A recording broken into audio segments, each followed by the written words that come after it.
인도 사명자성회를 기도해 주신 여러분들 기도의 힘을 받아서 주님의 은혜로 사명자성회를 5년째 5번째 말씀을 잘 전하고 왔습니다.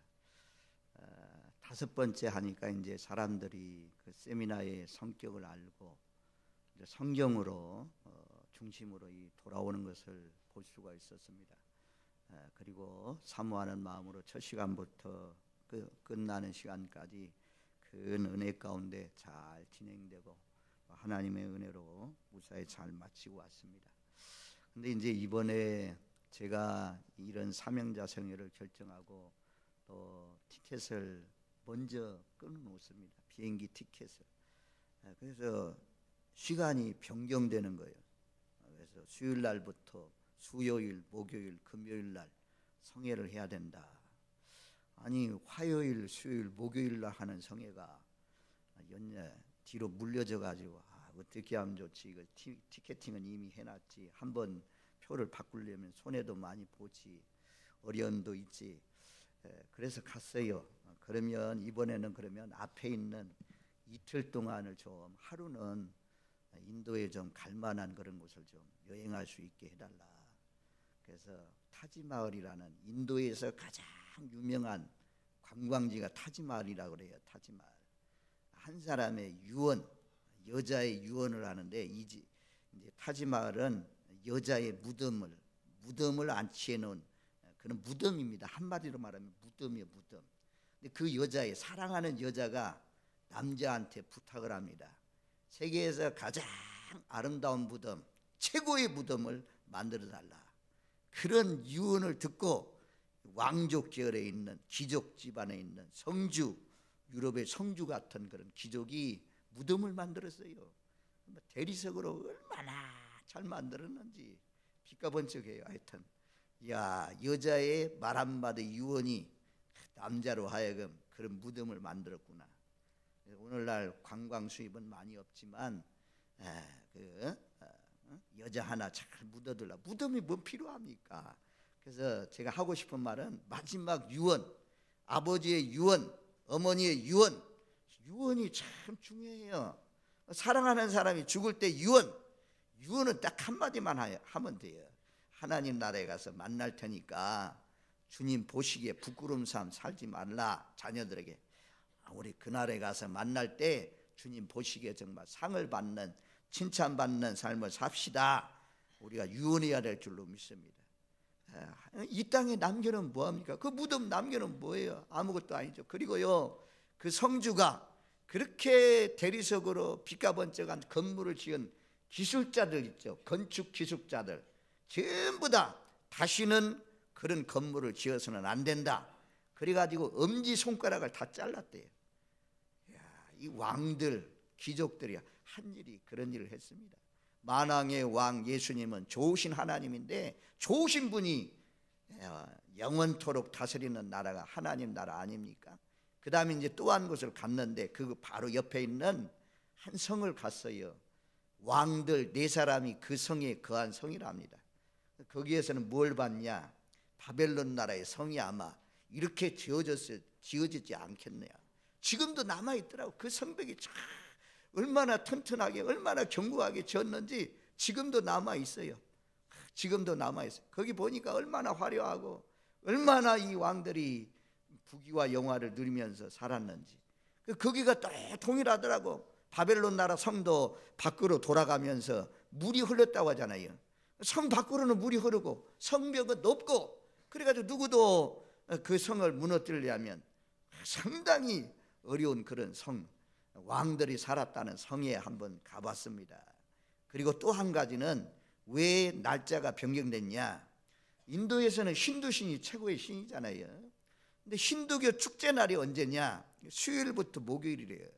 사람들이 움직이를 않는데, 사람들이 막 인산인을 이루는데 거리마다 인산인을 이루고, 그리고 성경에 보면 666표가 나옵니다. 666표. 그 666표를 받게 한다고 하잖아요. 적그리스도들이. 힌두 축제를 하면 전부 다 사람들이 빨간 물감을 막 사람들 옷에 몸에 다 바릅니다. 우리 돌아올 때 보니까 애국인들도 이마에다가 빨간 이마 중앙에다 빨간 점을 딱딱 찍은 사람들이 많더라고. 찍은 사람들이 많아요. 그래서 선교사님이 그래. 그 선교사님 광야급 선교사님, 우리 교회도 왔던 광야급 선교사님이 인도 철학 박사인데 여기에 점을 찍는 것, 또 이 빨간 물감을 드리는 것은 전부 다 내 몸을 힌두에게 드립니다. 내 몸을 힌두에게 제물로 드립니다. 이런 뜻을 가지고 있대요. 그것도 모르고 모든 사람들이 전부 다 빨간 물을 막 몸에 바르고 그냥 옷에 막 던져서 칠하고, 그런 날이 힌두 축제하는 날이라고 합니다. 그래서 성경적으로 적그리스도, 우상에게 경배하는 사람, 우상에게 숭배하는 사람, 요한계시록 말씀에 보면 머리와 손목에 전부 다 표한다고 하는데 그런 표시하더라고요. 그리고 인도에는 늘 말씀드리지만 여자들, 결혼한 여자인지 결혼하지 않는 여자인지 알 수 있는 표가 있어요. 그게 어디 나오냐? 이마에 나와. 이마에 빨간 점을 딱 찍고 있는 사람은 결혼한 사람, 찍지 않는 사람은 결혼하지 않는 사람. 그래서 구별하잖아요. 이건 내 거다, 이게 딱 구별하는 것처럼 하나님도 우리 이마에 인친다고 하고 적그리스도로 666 표밖에 한다고 하잖아요. 의미를 알지 못하고 그 빨간 전부 다 물감을 들인 그런 사람들, 의미를 안다면 예수 믿는 사람 그런 축제에 참여하겠습니까? 그래서 그런 축제 날인데, 최고의 날인데, 아이들이 막 방학하고 그런 날인데 그래도 사모하는 마음으로 그 장소에 이번에는 115명이 모여가지고 아주 송악리에 아무튼 하나님의 은혜 가운데 잘 마치고 왔습니다. 제가 마지막, 우리는 하나님이 입맞은 종들이 돼야 하나님 나라에 들어간다고 하잖아요. 세상 풍조, 세상 향락 거기에 따라가면서 나중에는 이제 아마 막 매매도 못하니까, 장사도 못하니까 많은 사람들이 666 표를 받으러 갈 텐데 그 물결에 따라서 나도 가지 말고 나는 확실하고 분명하게 하나님께 속한 사람으로 구별해서 하나님의 입맞은 종으로 섬기시는 저와 여러분들 되시기를 주님의 이름으로 축원드립니다. 아멘. 자, 56장 7절 말씀, 지난주에 말씀드렸던 말씀을 잠깐 좀 보고 그리고 나서 오늘 본문 말씀을 드리겠습니다. 56장 7절 말씀 우리 다 같이 읽겠습니다. 내가 곧 그들을 나의 성산으로 인도하여 기도하는 내 집에서 그들을 기쁘게 할 것이며 그들의 번제와 희생을 나의 제단에서 기꺼이 받게 되리니 이는 내 집은 만민이 기도하는 집이라 일컬음을 될 것입니다. 아멘. 기도하는 내 집, 만민이 기도하는 집. 성전은, 교회는 왜 짓느냐? 기도하라고, 하나님 앞에 기도하라고 교회를 지었다. 그리고 유대인들만 아니고 이방인들까지 모든 만민들이 와서 기도하는 그런 집이다.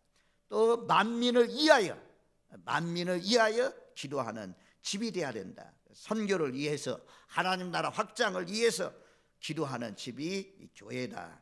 우리도 하나님 나라 확장을 위해서 늘 하나님 앞에 기도하면서 사시는 저와 여러분들이 되시기를 바랍니다. 자, 57장 1절 2절 말씀을, 자, 1절 2절 말씀을 같이 읽습니다. 의인이 죽을지라도 마음에 두는 자가 없고 진실한 자들이 거두감을 당할지라도 깨닫는 자가 없도다. 의인들은 악한 자들 앞에서 불려가도다. 그들은 평안에 들어갔나니 바른 길로 가는 자들은 그들의 침상에서 편히 쉬리라. 아멘. 우리가 이제 대개 보통 예수를 믿으면 장수합니다, 예수 믿으면 오래 삽니다, 이런 말을 하게 됩니다.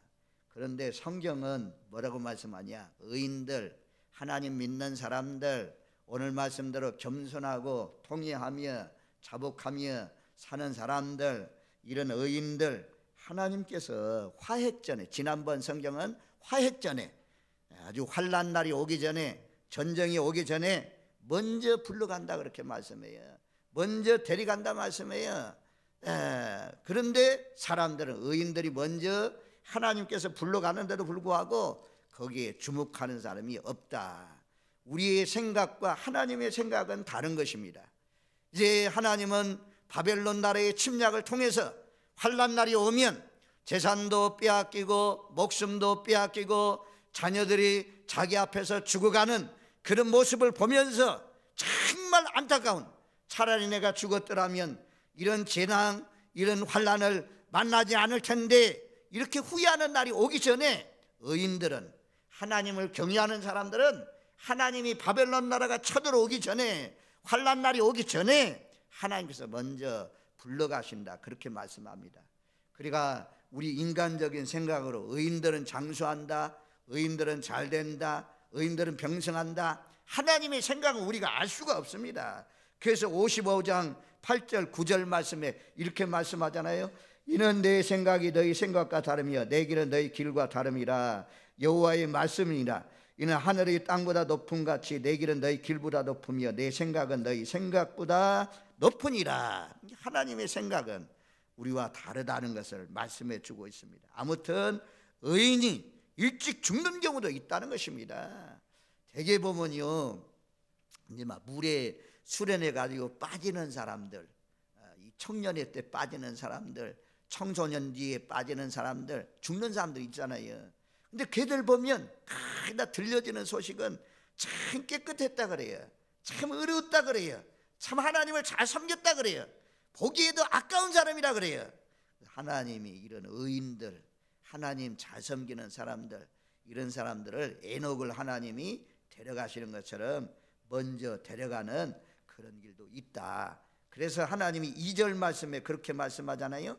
57장 2절, 의인들은 악한 자들 앞에서 불리어 가도다. 그들은 평안히 들어갔나니 바른 길로 가는 자들은 그들의 침상에서 편히 쉬리라. 이 하나님 나라에 가서 바른 길로 살아온 사람들 편히 쉰다 그러잖아요. 우리 인간적으로 생각하면 이 땅에서 한 날이 길면 하늘나라에 한 날이 짧잖아요. 근데 이 땅에서 하루가 짧아지면 예수 믿는 사람은 하나님 나라에 가서 천국에서 삶이 하루가 더 긴 것입니다. 하늘에서의, 천국에서의 삶이 눈물도 고통도 괴로움도 이별도 슬픔도 없는 그런 곳인데 얼마나 하나님 나라가 좋습니까? 그래서 하나님은 의인들을 데려가신다, 그렇게 말씀해요. 그래서 이런 말씀을 보면 꼭 이 땅에서 장수하는 것이 복만은 아니라는 것입니다. 하나님 정말 영원히 거듭나고 천국을 소망하는 사람들은 하나님 나라에 가서 편히 쉬는 날이 좋은 줄 알고 그 나라를 바라보면서 악망하면서 바른 길로, 정로로, 의로운 길로 살아가야 될 줄로 믿습니다. 아멘. 그 다음에 오늘 말씀이 이제 15절 말씀 같이 읽습니다. 지극히 존귀하며 영원히 거하시며 거룩하다 이름하는 이가 이와 같이 말씀하시되, 내가 높고 거룩한 곳에 있으며 또한 통회하고 마음이 겸손한 자와 함께 있나니 이는 겸손한 자의 영을 소생시키며 통연한 자의 마음을 소생시키려 함이라. 아멘. 여기 보면 하나님이 어떤 분인지 세 가지 속성으로 아주 잘 말씀해요. 참 위대한 성경 구절입니다. 이 15절 말씀에 하나님은 첫 번째로 존귀하신 분이다. 지극히 존귀하신 분. 두 번째는 영원히 영원하신 분. 세 번째는 거룩하신 분. 우리가 다 아는 말씀이지만 지극히 높으신 하나님, 지존무상하신 분. 첫 번째는 지존무상하신 분, 지극히 존귀하신 분이라 말씀합니다. 하나님보다도 더 높은 존재는 없습니다. 하나님이 제일 신들 중에 가장 높은 신입니다. 이사야 6장 1절 말씀에 보면, 우시야 왕이 죽던 해 내가 본즉 주께서 높이 들린 보좌에 앉으셨는데 그 옷자락은 성전에 가득하였고, 하나님은 지극히 높인 보좌에 앉으신 분이다. 하나님보다 더 높은 본좌에 앉을 존재는 없다라고 말씀합니다. 이사야 66장 1절 말씀에도 보면, 자, 이사야 66장, 우리 같은 이사야니까 한번 찾아가 보겠어요. 이사야 66장 1절 말씀에 보면, 여호와께서 이와 같이 말씀하시되, 하늘은 나의 보좌요 땅은 나의 발편이니 너희가 나를 위하여 무슨 집을 지으랴. 내가 안식할 처소가 어디 있느냐. 하나님은 하늘이 얼마나 큽니까? 근데 하늘이 나의 보좌다. 하나님이 앉기에도 부족하다, 그렇게 말씀해요. 땅은 나의 발판이다. 땅이 얼마나 넓습니까? 그런데 하나님이 발을 올려놓고 밟은 그런 정도밖에 안 된다 말씀합니다. 하나님은 위대하시고 하나님은 크시고 하나님보다 더 높은 신은 없다. 그분은 지극히 존귀하신 분이다. 이것을 첫 번째로 말씀해요. 그래서 우리가 전업 하나님의 사랑 뭐 그런 찬양을 부른 것처럼 아무튼 하나님은 지극히 존귀하시고 높으신 하나님이다. 하나님보다 더 높은 분은 없다. 이 뜻이 13절 말씀에 보면, 자 57장 13절에 보면 더 분명하게 드러납니다. 자 57장 13절 같이 읽습니다. 내가 부르짖을 때 내가 모은 우상들에게 너를 구원하게 하라.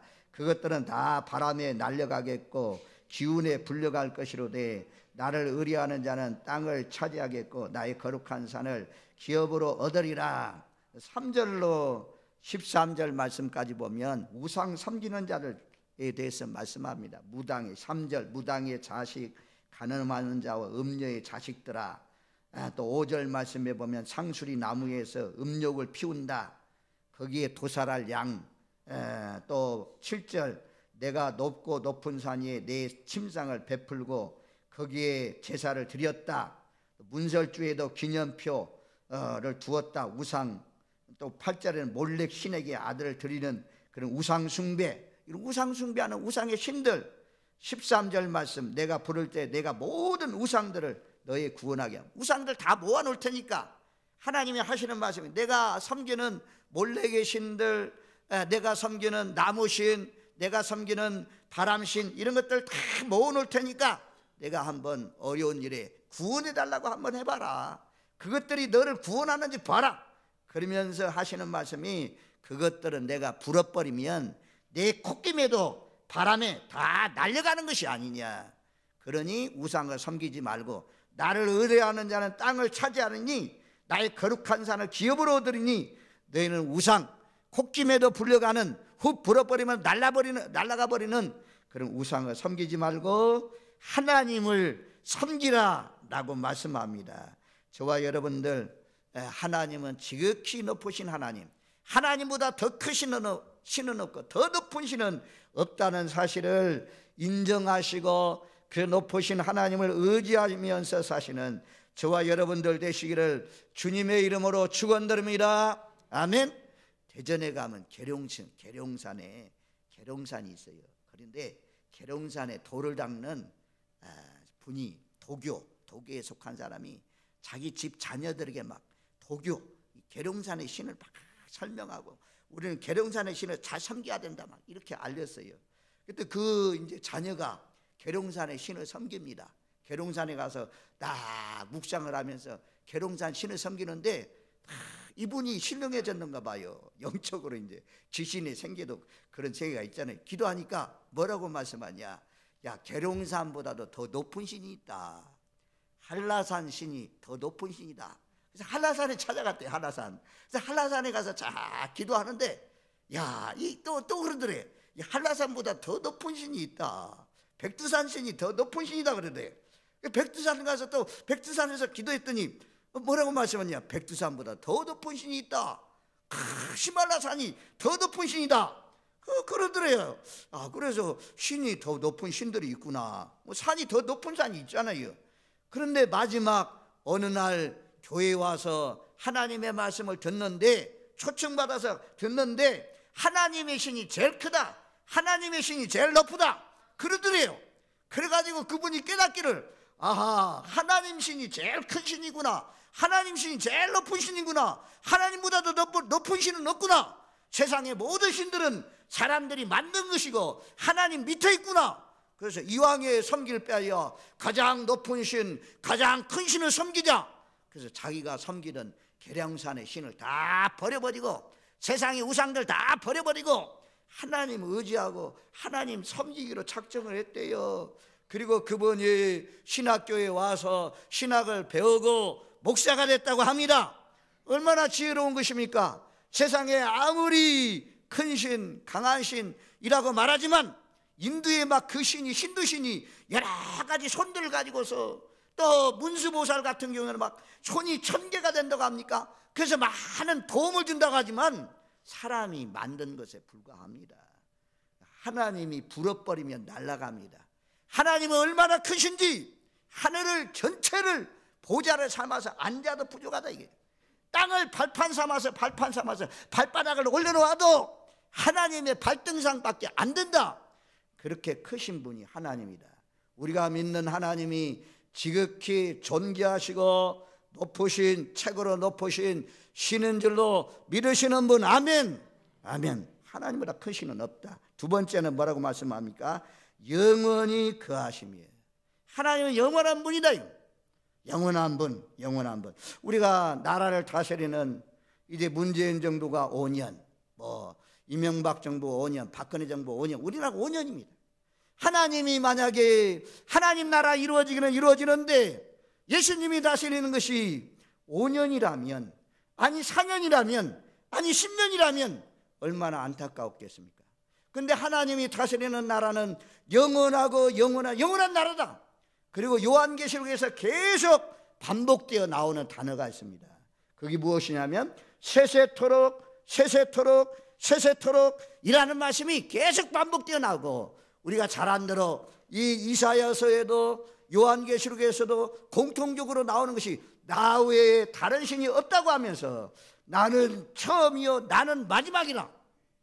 요한계시록에는 알파와 오메가의 하나님, 처음 되시고 나중에 되시는 하나님, 시작과 끝이 되시는 하나님, 전에도 계시고 이제도 계시고 장차 오실 전능하신 하나님은 영원하신 하나님인 줄로 믿습니다.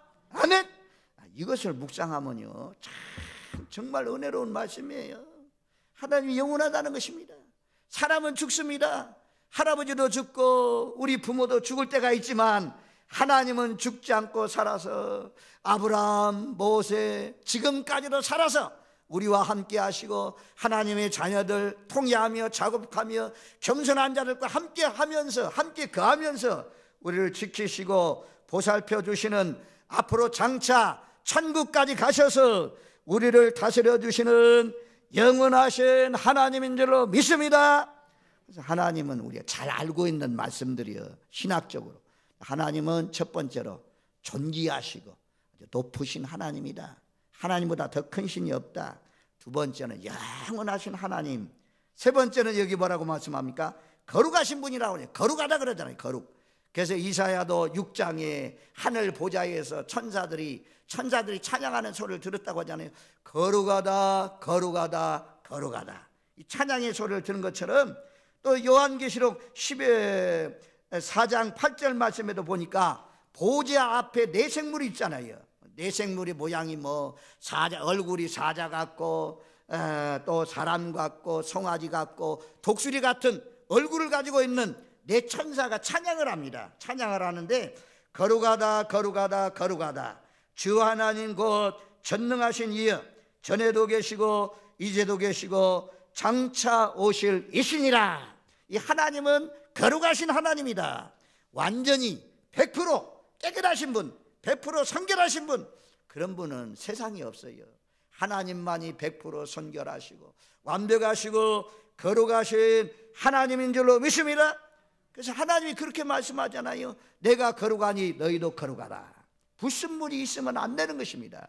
예수님도 흠없는 거룩하신 분인 것처럼, 죄가 없으신 분인 것처럼 우리 모두 다 거룩하신 하나님을 닮아서 거룩하고 예수 보혈을 통해서 깨끗하게 하나님을 잘 섬기시는 저와 여러분들 되시기를 주님의 이름으로 축원드립니다. 아멘. 그래서 하나님은 신학적으로 문제없이 딱 세 가지를 말씀해요. 참 중요한 말씀입니다. 짧지만 중요한 거예요. 하나님은 지극히 존귀하신 분이다. 두 번째, 하나님은 영원히 우리와 함께 거하시는 분이다. 세 번째, 그분은 거룩하신 하나님, 거룩하신 하나님. 근데 이 하나님께서 함께 하는 사람이 있다는 것입니다. 함께 거하는 사람이 있다는 것입니다. 오늘 말씀 15절 하반절 말씀에 보면 그렇게 말씀하잖아요. 내가 높은 곳에만 계신 것이 아니고 15절 하반절에 또한 통회하고 마음이 겸손한 자와 함께 있나니. 하나님이 함께하는 사람, 하나님이 함께하는 사람은 누구냐? 통회하고 자복하고 겸손한 마음 가지고 있는 사람.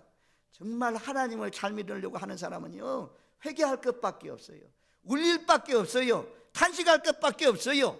그래서 늘 이 탄식하면서 울면서 통회하면서 자복하면서 회개하면서 사는 사람, 이런 사람들 마음 가운데 하나님이 함께 하신다 말씀합니다. 하나님이 은혜를 베풀어 주는 사람, 하나님이 은총을 베풀어 주는 사람이 누굽니까?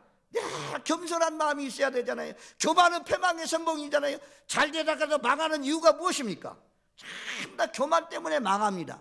처음에는 겸손했는데, 처음에는 정말 낮은 자세로 늘 통회하고 자복하며 울면서 살았는데, 하나님의 은총을 베풀어 주셔서 잘 되니까, 사울왕처럼 잘 되니까, 높아지니까, 점점 높아지니까 자기도 모르게 목이 뻣뻣해지고 교만해지고 울지도 않고 하나님도 잘못 섬기니까, 그래서 버림당하는 것입니다. 하나님이 함께하는 사람은 언제나 날마다 세월이 흘러갈수록 통회하는 마음, 겸손한 마음, 이런 사람들과 하나님은 늘 함께 거하시는 줄로 믿습니다.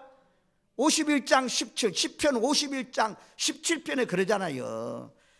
다윗이 밧세바하고 범죄하고 죄를 짓고 난 뒤에 회개시라 참회시에서 그게 보면 51편 17절, 하나님이 구하시는 제사는 상한 심령이라 하나님이여 상하고 통회하는 마음을 주께서 멸시치 아니하시리라.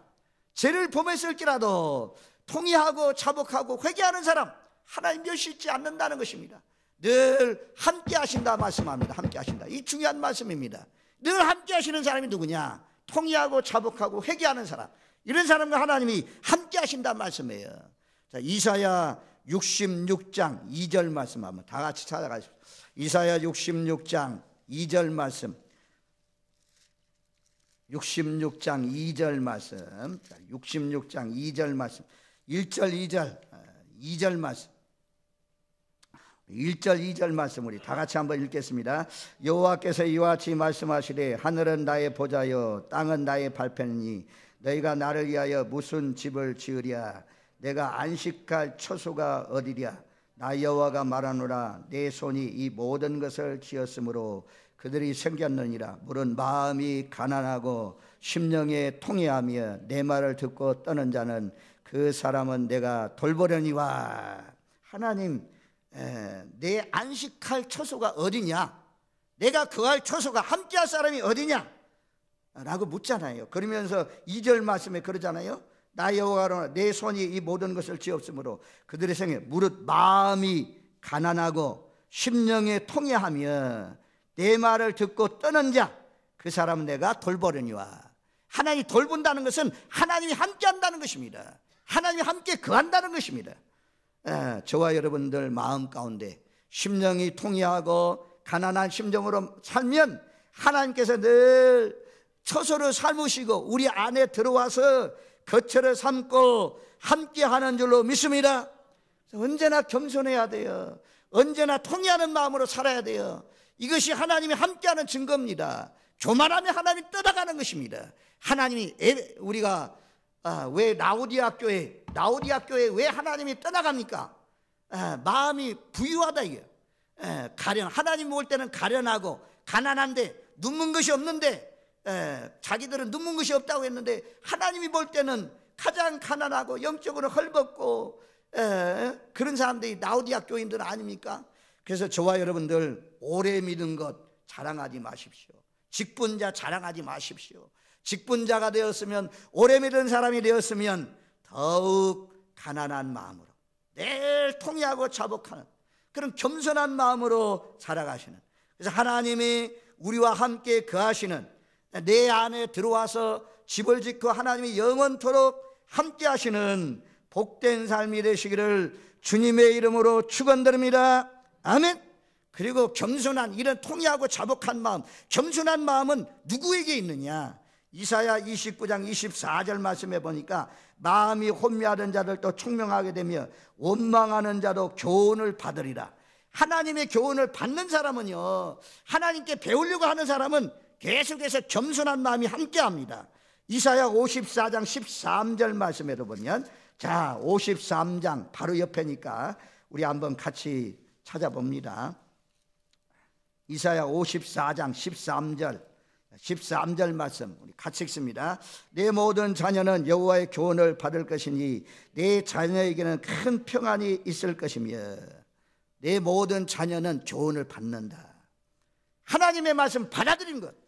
우리가요, 이 마음, 의에 줄이고 목마른 마음, 배우려는 마음, 이런 마음을 딱 막으면요 하나님의 말씀이 안 들려요. 눈 내려와요. 귀뚜껑 내려와요. 아무리 몸은 와 있지만 하나님의 말씀이 들려지지 않습니다. 그래서 우리는 끝까지, 예수님 그러잖아요. 너는 내게 나와서 배우라.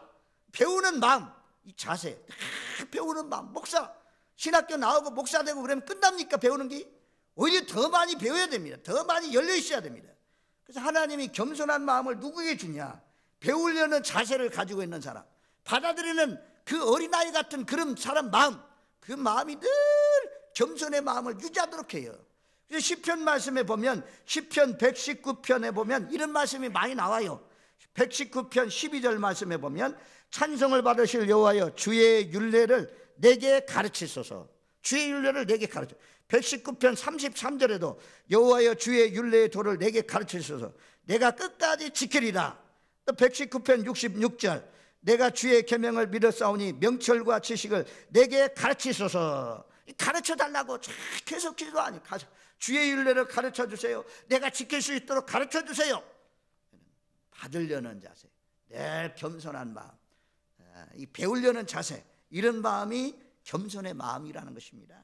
이런 마음에 하나님께서 이 상한 심령, 통회하고 잡아가는 마음, 그 속에 하나님이 거하신다 그래요. 성경 전체를 봐도 마찬가지 않아요? 저와 여러분들 일평생 우리가 유지해야 될 마음이 무엇이냐? 이런 마음이요. 통회하고 자복하는 마음, 겸손한 마음. 이렇게 살면 하나님이 만물 가운데 거하겠느냐? 집 좋은 거 지은다고 하나님이 그 가운데 거하겠느냐? 아니다. 내가 모든 만물을 지었다. 안정된 심령, 정말 하나님이 거하는 초소는 겸손하고 통회하고 자복하는 그 마음 가운데 하나님이 거하신다 그럽니다.